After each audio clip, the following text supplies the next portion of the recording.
नेपाल की राजधानी काठमांडू से बहुत ही भयानक और दर्दनाक हादसा निकल के आ रहा है। वो हादसा है प्लेन क्रैश होने का। और इस प्लेन में सवार टोटल 19 लोग थे, जिनमें 18 लोगों की मौत हो गई है और पायलट को गंभीर हालत में हॉस्पिटल ले जाया गया है। और ये हादसा क्यों हुआ और ये किन की लापरवाही थी? क्या ये प्लेन बहुत ही पुराना था, या जो इसे उड़ा रहे थे वो उनका नॉलेज बहुत ही कम था, या वो सीखने वाले तो नहीं थे? इन सब विषय पर हम बाद में बात करेंगे। सबसे पहले मैं आपको ये बताता चलूं, इनमें जो मारे गए 18 लोगों में से 17 लोग वो थे जो सिर्फ और सिर्फ एक कंपनी के स्टाफ थे, और वो इसी जहाज कंपनी के, वही एयर कंपनी के स्टाफ थे। 17 स्टाफ का मौत हो गया है। तो ये एयरलाइंस कंपनी का 17 स्टाफ ये हादसे का शिकार हो जाते हैं। तो इनसे ये बात निकल के आ रहा है कि ये जितने भी स्टाफ थे ना, वो जहाज का टेस्टिंग कर रहे थे। और टेस्टिंग कौन सी जहाज का कर रहे थे?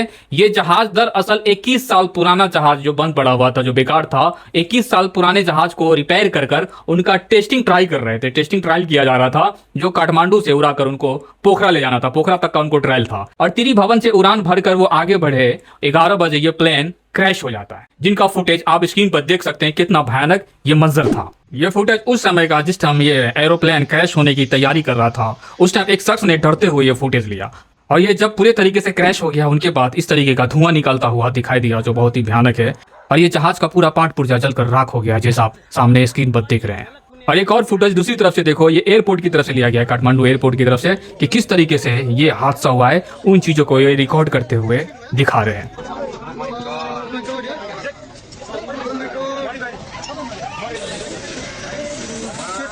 तो आज से लगभग 1.5 साल पहले भी नेपाल में इस तरीके का हादसा हुआ था, और फिर कुछ ही समय के बाद फिर इस तरीके का सेम हादसा दिखाई दिया। उस टाइम का भी हादसा कुछ इसी तरीके का था कि पोखरा की तरफ एरोप्लेन जा रहा था, यहाँ से उड़ान भरा था, या काठमांडू से उड़ान भरा था, या पोखरा से उड़ान भरा था। उस टाइम भी इस तरीके का ही केस देखने को मिला, और पूरे 1.5 साल के बाद भी इस तरीके का केस फिर से नेपाल में देखने को मिला। तो यहाँ पे किसकी गलती है पूरे तरीके से पुष्टि नहीं हो पाई है, लेकिन ये बात निकल के आई है कि ये जो एरोप्लेन है ना, 21 साल से बंद था, उसे टेस्टिंग के लिए उड़ाया गया था, जिसमें 17 लोग वो लोग सवार थे जो कंपनी के स्टाफ थे, एयरलाइंस के स्टाफ थे, उनमें काम करने वाले स्टाफ थे, वही लोग सवार थे।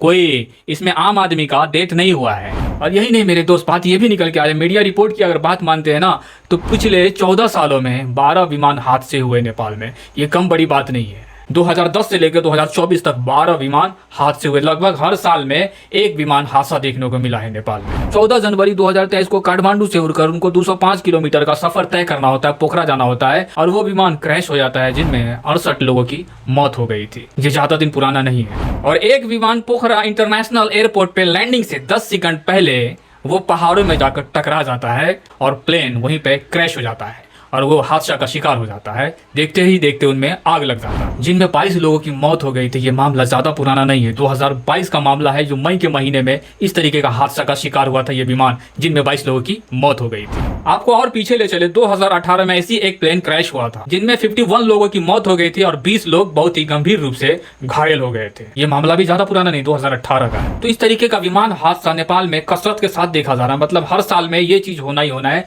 2010 से लेकर 2024 तक 12 हादसा हो जाना ये कोई कम आंकड़ा नहीं है, बहुत बड़ा आंकड़ा है। और लोग नेपाल से ट्रैवल करने के लिए सोचेंगे, डरेंगे कि आप नेपाल से ट्रैवल नहीं करेंगे, क्योंकि इतना ज्यादा हादसा देखने को मिलता है कि 2010 से लेकर अब तक 2024 तक 12 हादसे हो गए हैं। तो ये किसकी लापरवाही है? ये तो वहां का गवर्नमेंट बता पाएगा, या तो वहां के विमान कंपनी का जो ऑफिसर्स है वो बता पाएंगे कि ये किसकी लापरवाही है, जो इस तरीके का हादसा बहुत ही कसरत के साथ देखा जा रहा है। बाकी आप सबका क्या है राय विचार? अपना राय विचार वीडियो के नीचे कमेंट में जरूर लिखें, और इस वीडियो को खूब दबाकर शेयर करें, और साथ ही साथ वीडियो को लाइक भी कर दें।